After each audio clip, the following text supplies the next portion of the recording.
घर बनवाना हो, बिल्डिंग बनवानी हो या फिर खेती करनी, सही भूमि का चयन सबसे पहले सबसे महत्वपूर्ण होता है। इसलिए जब भी हम कभी भूमि खरीदने जाएं, जमीन खरीदने जाएं, प्लॉट खरीदने जाएं, तो ये बात जरूर देखें कि भूमि रेतीली ना हो, बंजर ना हो, ऊबड़ खाबड़ ना हो, पहाड़ी ना हो और इसके अलावा उसका आकार भी सही हो।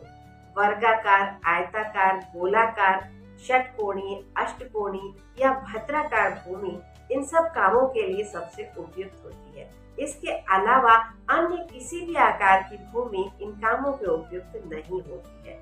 और घर बनाने के लिए गौमुखी भूमि भी सबसे अच्छी मानी जाती है। और अगर व्यापार करने के लिए भूमि का चयन करना है तो शेरमुखी भूमि भी सही फल दे सकती है। इन सब के अलावा अगर पंखाकार, टी के आकार की, उबड़ खाबड़, कटी फटी या जिसके किनारे समतल ना हो, नुकीले हो, कहीं किसी कोण पर नोक निकली हुई हो या अन्य कोई पंचकोणीय आकार हो, इस तरह की भूमि मकान के लिए, खेती के लिए या फिर व्यावसायिक उपयोग के लिए सही नहीं मानी जाती है।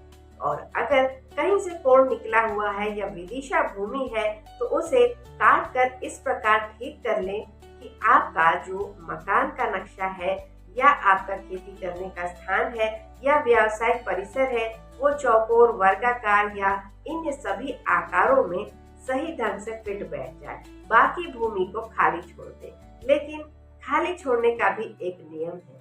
दक्षिण और पश्चिम दिशा में कम से कम जमीन को खाली छोड़ना चाहिए। उत्तर और पूर्व दिशा में जितनी अधिक खाली स्थान छोड़ा जाए उतना ही उचित होगा।